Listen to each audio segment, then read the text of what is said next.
Okay guys, so welcome back to my channel and in this session we'll be starting with something called as GST.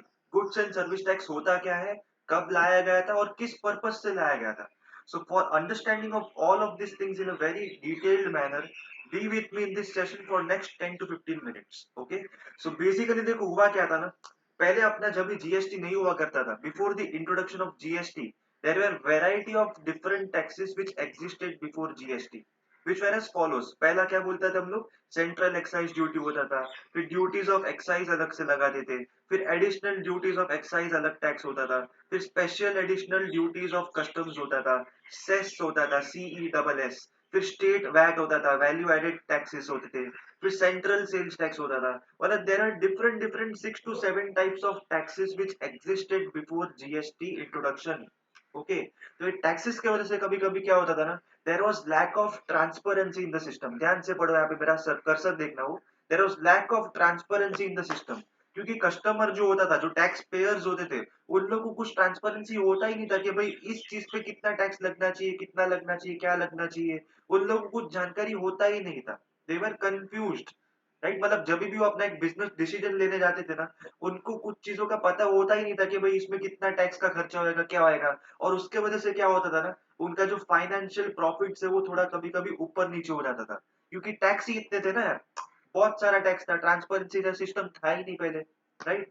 So to avoid all this thing, मतलब देखो एक और चीज क्या होता था पता है क्या, there are lot of taxes. जैसे आप देख पा रहे हो 6-7 टैक्स तो यहाँ पे है. इसके भी अलावा बहुत सारे टैक्सेस लगते थे, डिपेंडिंग अपॉन कौन सा गुड्स है और कौन सा सर्विसेज है. तो कभी कभी क्या होता था ना, there are lot of complaint from the taxpayers कि कभी कभी हम लोग को कैस्केडिंग इफेक्ट हो रहा है. There is double taxation over there. मतलब टैक्स के ऊपर टैक्स, टैक्स के ऊपर टैक्स, टैक्स के ऊपर टैक्स. राइट, वो एक सनी देओल का डायलॉग था ना यार, तारीख पे तारीख, तारीख पे तारीख, तारीख पे तारीख. वैसे यहाँ पे कैस्केडिंग का मतलब क्या होता है, एक टैक्स है, उसके ऊपर भी टैक्स है, उसके ऊपर भी टैक्स है और उसके ऊपर भी टैक्स है. इसको हम लोग बोलते हैं कैस्केडिंग. मतलब इंग्लिश में एक फैंसी वर्ड दिया गया है, कैस्केडिंग होता है. और you can also call it double taxation effect. ठीक है, मतलब एक ही गुड्स पे हम लोग को बार बार, डबल बार, ट्रिपल बार टैक्स पे टैक्स, टैक्स पे टैक्स लग रहा है. तो पहले जब भी जीएसटी नहीं था ना, तभी ये सब प्रॉब्लम हुआ करता था कि भाई कैस्केडिंग इफेक्ट था, डबल टैक्सेशन हो रहा था एक ही चीजों पे. राइट. और कंप्लायंस भी बहुत सारा था. देखो यहाँ पे क्या होता था, कंप्लायंस इश्यूज होता था, कंप्लायंस बर्डन होता था टैक्स पेयर्स के ऊपर. मतलब अगर समझ लो मैं एक प्रोडक्ट को मैन्युफैक्चर कर रहा हूँ और उसको मैं अगर इंपोर्ट या एक्सपोर्ट कुछ तो भी कर रहा हूँ, तो मेरे को कंप्लायंसेस बहुत सारे याद रखने पड़ते थे, जो टैक्स के रिलेटेड होते थे. कि ये चीज कर रहे हो तो इस चीज का ध्यान रखो, उस चीज का ध्यान रखो, इस चीज का ध्यान रखो, उस चीज का ध्यान रखो. तो उसमें क्या होता था ना, बहुत सारा जो पेपर वर्क होता था, पेपर वर्क होता था. तो कभी कभी अपने को कंप्लायंस से का बहुत एकदम टेंशन होता था बिजनेस को, कि कितना सारा कंप्लायंस है. Lot of paperwork was involved over there. Okay.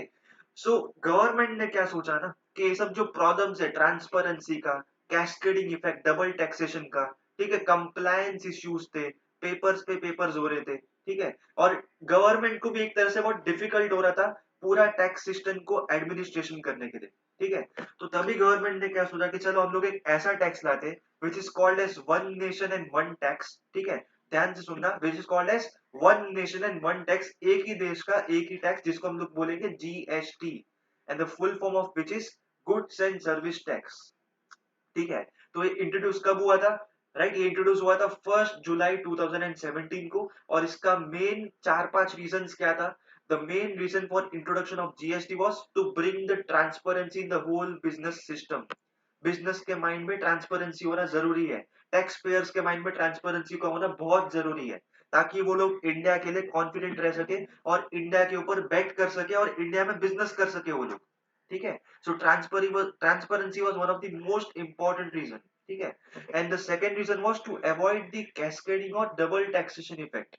बार बार एक ही गुड्स पे जो टैक्स लगता था ना, उसको अवॉइड करने के लिए भी हम लोग ने जीएसटी लाया. ठीक है, कि भाई वन नेशन वन टैक्स, खत्म, और कुछ भी नहीं. ये 6-7 जो भी है सबके ऊपर चौकड़ी, कुछ भी नहीं. ठीक है. Reduce the compliance burden on tax payers. मतलब क्या होता है ना, कंप्लायंस बर्डन, पेपर्स बहुत सारे होते हैं वहां पे, कंप्लायंस का ख्याल रखना पड़ता है कि ये करेंगे तो वो करेंगे तो ये, तो वो सबका ध्यान रखने का जरूरत नहीं है अभी, क्योंकि वन नेशन वन टैक्स आ चुका है. ठीक है. तो कंप्लायंस का जो बर्डन होता है, पेपर वर्क जो होता है, बहुत सारे डिपार्टमेंट्स के थ्रू जो होता है, काम होते हैं, तो सबको वहां पे काट दिया गया और कंप्लायंस बर्डन को रिड्यूस किया. टैक्स पेयर्स के लिए, okay. And it was also easy for tax administration of the government, मतलब गवर्नमेंट ने भी क्या किया ना, वन नेशन वन टैक्स लाने के बाद उनके लिए मॉनिटर करना बहुत इजी हो गया, पूरा टैक्स सिस्टम को एडमिनिस्ट्रेशन करने के लिए इजी पड़ गया उन लोग के लिए। वरना क्या होता था पहले, अलग अलग टाइप के टैक्स है, इसको एडमिनिस्ट्रेशन करो, इसका एडमिनिस्ट्रेशन अलग से करो, इसका अलग, उसका अलग, इसका अलग, उसका अलग, तो बहुत ही मतलब एक बहुत ही टीडियस प्रोसेस था वो। तो अभी वो सब कुछ सिंप्लीफाई कर दिया गवर्नमेंट ने, and it is easy for administration of the tax for the government, okay. So these were the 4 to 5 reasons because of which there was a need of GST in our country. बहुत सालों से बातें हो रही थी, ठीक है, mostly around 2000, early 2000 से ही बातें हो रही थी, अटल बिहारी वाजपेयी के टाइम से ही ये जीएसटी वगैरह जैसा कुछ तो कंसेप्ट लाना चाहिए, ठीक है। बट फाइनली इंट्रोड्यूस कब हुआ, 1 जुलाई 2017 को वो लोग इंट्रोड्यूस किए गवर्नमेंट में, ओके। तो आई होप इधर तक आपको सब कुछ क्लियर आ गया कि जीएसटी का इंट्रोड्यूस करने के पीछे मकसद क्या था, okay. I hope you are clear with this. Now let's move forward and understand my dear friends कि which are the GST slabs in our country.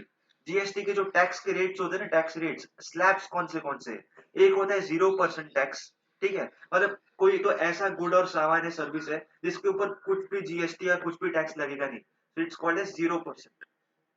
किसी किसी गुड्स एंड सर्विसेज पे 5% टैक्स, किसी गुड्स एंड सर्विसेज पे 12% tax, किसी पे 18% है तो किसी पे 28%। मोस्टली जो लग्जरी आइटम्स होते हैं ना, कार हो गया, TV, washing machine, AC, fridge हो गया, राइट, मतलब कहाँ वहां पे ये सब लगता है, ज्यादा टैक्स लगता है, 18-28% का, okay. So for different goods and services my dear friends there are different slabs ranging from 0% up to 28%, ठीक है। सो फॉर एग्जाम्पल अगर समझ लो if a good has a 28% GST, तो हम लोग जीएसटी कैलकुलेट कैसे करेंगे, अभी याद रखना my dear friends, listen to me very carefully, please please listen to me very carefully. Whenever you are calculating GST, और अगर आपको दिया गया है कि समझ लो कि मैंने कंप्यूटर खरीदा है, कंप्यूटर के ऊपर अगर आपको 28% जीएसटी लगने वाला है, तो हम लोग 28% जीएसटी कैलकुलेट कैसे करेंगे, we will divide it into two halves, ठीक है, मतलब हाफ करेंगे। So what is half of 28, 1/2 into 28 is come to 14%, ठीक है। तो पहला 14% है, उसको हम लोग क्या बोलेंगे, central goods and service tax, central मतलब गवर्नमेंट जो सेंटर होती है वो, and remaining 14% is state goods and service tax, जो स्टेट होता है, अगर समझ लो हम लोग महाराष्ट्र में बैठे हैं तो महाराष्ट्र का 14% महाराष्ट्र को मिलेगा, 14% सेंटर को मिलेगा, ठीक है। मतलब समझ लो एज अ बिजनेसमैन मैं अगर एक कंप्यूटर खरीद रहा हूँ जिसपे 28% जीएसटी है, तो 14% जो टैक्स है वो सेंटर को मिलेगा, सेंटर को प्रॉफिट हो गया, और 14% जो टैक्स है वो स्टेट को मिलेगा, स्टेट को प्रॉफिट हो गया, ठीक है। सो 14% तो जब भी हम लोग जीएसटी को कैलकुलेट करेंगे ना, हम लोग इसी कंसेप्ट को ध्यान में रखते हुए कैलकुलेट करेंगे कि आधा जीएसटी गवर्नमेंट का होगा, आधा जीएसटी स्टेट का होगा। तो गवर्नमेंट का जब भी होता है उसको हम लोग क्या बोलेंगे, central goods and service tax, which is called as CGST, short form में अगर बोलूं तो CGST, and state goods and service tax मतलब SGST, okay. Let's take one example my dear friends, ध्यान से देखो यहाँ पे, purchase of a computer worth ₹35,000 at 18% GST. समझ लो कि कंप्यूटर की खरीदी पे 18% जीएसटी है, और अपने को कैलकुलेट करना है जीएसटी, ठीक है, स्टेट जीएसटी, एस जीएसटी कैसा लग रहा है वो, okay. And the total price of the computer क्या है वो भी हम लोग को कैलकुलेट करना है, ठीक है। तो समझ लो जब भी हम लोग दुकान में जाते, so the cost of computer is 35,000 rupees, उसका प्राइस ओरिजिनल ये है, पर उसको खरीदने के बाद 18% जीएसटी भी तो लगने वाला है ना, तो 18 का आधा मतलब 1/2 इंटू 18 कम्स टू 9%, तो 18 का आधा मतलब 9% सेंटर को जाएगा और 9% स्टेट को जाएगा, राइट। सेंटर मतलब सीजीएसटी एंड स्टेट मतलब एसजीएसटी, ठीक है।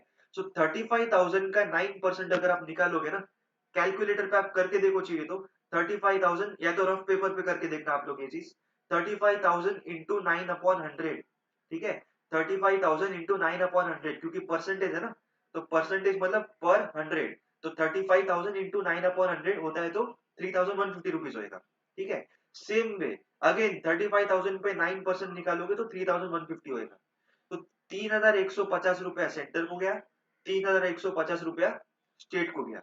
और जब भी हम लोग दोनों को एडिशन करेंगे ना, 35,000 में ये 3,150 को ऐड किया, ये 3,150 को ऐड किया, तो the total cost of this computer for a businessman comes to 41,300 rupees, ठीक है। और जब भी आप एक कंप्यूटर खरीदने जाओगे वो आपको 35,000 में नहीं मिलेगा, वो आपको 41,300 रुपीज में मिलेगा। Okay, so I hope you are clear with this my dear friends. इधर तक आपको समझ में आ गया कि हाउ टू फाइंड जीएसटी, और जो जीएसटी का टैक्स परसेंटेज है 18% जो स्लैब है, वो कैसे हम लोग आधा स्टेट को देते हैं और आधा सेंटर को देते हैं, राइट। तो based on this example my dear friends, ये जो हम लोग ने अभी एग्जांपल देखा ना कंप्यूटर खरीदने का, ठीक है, सेम एग्जांपल का अगर आप टेक्सचुअल क्वेश्चन सॉल्व करोगे ना, क्वेश्चन नंबर 8 देखो मैंने यहाँ पे लिखा हुआ है, क्वेश्चन नंबर 8 का क्वेश्चन नंबर 1 एंड सब क्वेश्चन नंबर 2, ठीक है। तो मेन क्वेश्चन नंबर 8 का सब क्वेश्चन नंबर 1 एंड सब क्वेश्चन नंबर 2 आप इजीली सॉल्व कर पाओगे, वो आप खुद से एक बार सॉल्व करके देख लेना। Okay, so with this my dear friends, हम लोग ने आज क्या खत्म किया, हम लोग ने पूरा जीएसटी का जो स्लैब्स कैसा होता है, उसको कैलकुलेट कैसे करना है, आधा किसको जाता है, दूसरा आधा किसको जाता है, ठीक है, जीएसटी लाने के पीछे का मकसद क्या था, पहले प्रॉब्लम्स क्या हुआ करती थी, जीएसटी कब लाया गया, राइट। ये सब जो चीजें ना आपको टेक्सचुअल जो ऑब्जेक्टिव क्वेश्चंस होते हैं ना, fill in the blanks, true and false, ये सब चीज में आप लोग को ये सब चीज आ सकते हैं। तो थोड़ा सा थियरी को भी याद रखना बहुत जरूरी हो जाता है। Okay, so I hope this is clear with you my dear friends.